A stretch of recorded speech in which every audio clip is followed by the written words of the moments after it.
filmed this whole video and then realized that my microphone was pressed up against my shirt the whole time, so there's no telling how bad that sounded.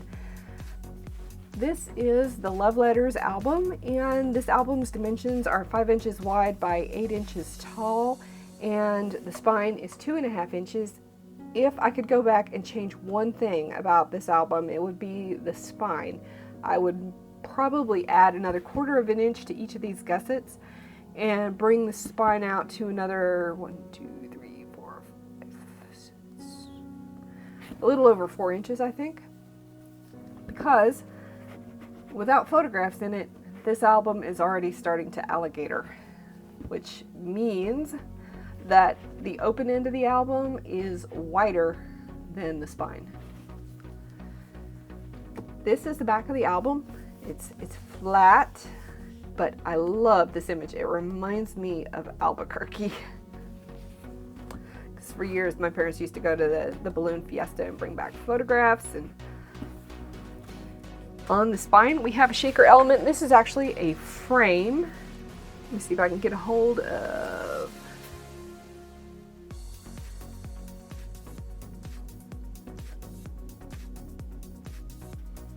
Yep, there we go. It's a very tiny little image and it drifts down to the bottom. So, need tweezers to get in there and get that out. The title piece here is actually on a photo mat, so you can pull that out. You got room for a photo down at the bottom if you want. Plenty of room for like a 5x7 on the back. No, I don't think that would be a 5x7. You have plenty of room for a 4x6 though on the back. And this is also a frame and a folio, and it flips down. So that's the outside. Let's talk about the inside here. On the inside cover, we've got a pocket, a photo mat, a couple of, I think these are 3x4 photo mats. And then on this first page, got room for a photograph here that's open on the side, so if you want to stick something in there, you can. It flips open that way. This was fun. After I got the whole thing put together and I thought I had everything magnetized enough, after I put the matting on it, that wouldn't hold closed, so I had to find a way to hide a magnet outside the mat.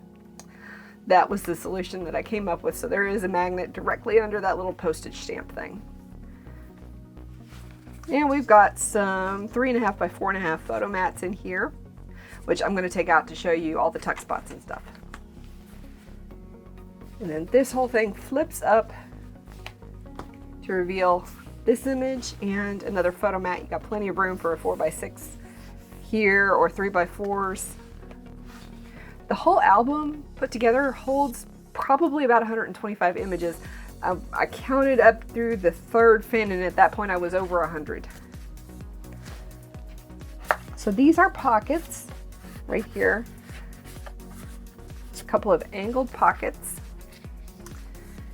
And then as this page gets more photographs in it, there will be enough tension here to hold this photo mat in place and hold it closed. And that is a tuck spot right down there. These are Dutch doors, and these are open. You can tuck little 2x3s under there. Nice little journaling spot. That is a tuck spot. And a waterfall.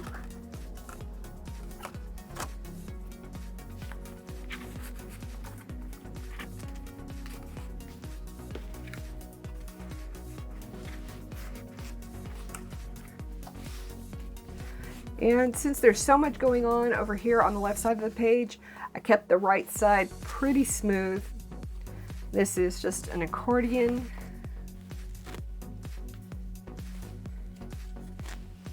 See if I can get it all in frame here. Room for lots of photographs. And then of course on the flip side, got these pages plus the accordion flips out this way.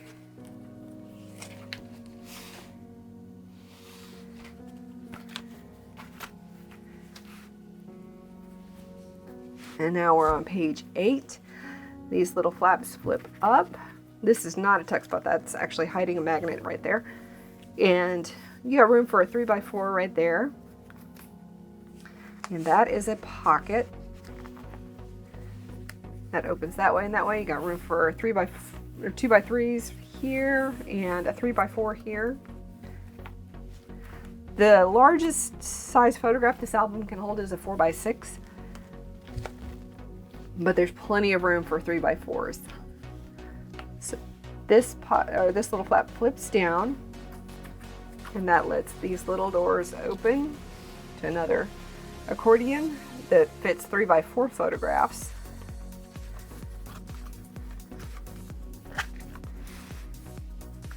And then the bottom does the same thing.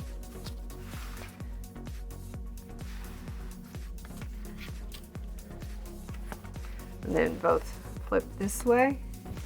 You got room for 3x4s there and up to a 4x6 right here.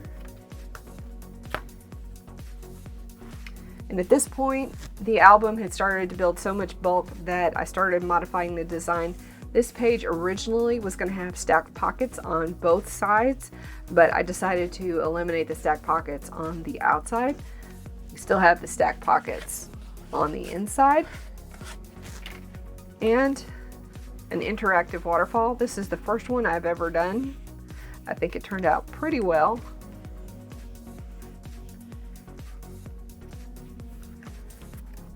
And behind that, this is mounted on a belly band. Behind that we have a folio with room for more 3x4 photographs. This is the other thing that I would change about this album if I could.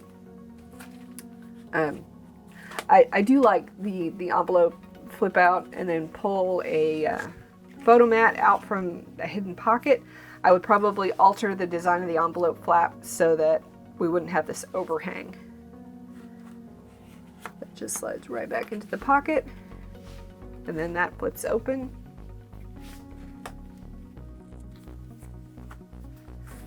And again, there was a lot more originally designed for these two pages, and I eliminated that because of the bulk issue. And here is page 16. This is actually a tuck spot right here. It flips up. This is also a tuck spot, so you can fit photographs on those pages.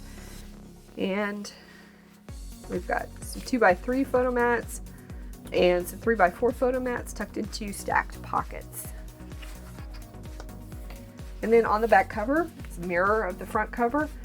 We've got a couple of 3x4 photo mats. And yeah, this is also a 3x4 photo mat. So that is the Love Letters photo album.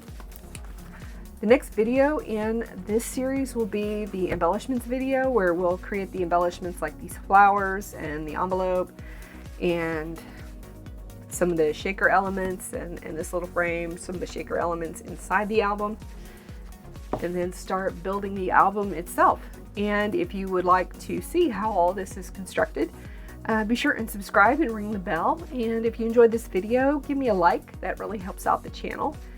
And any of the materials that are still available for sale at like scrapbook.com or Amazon, I'm going to have links to those down below. So thanks for watching. Bye.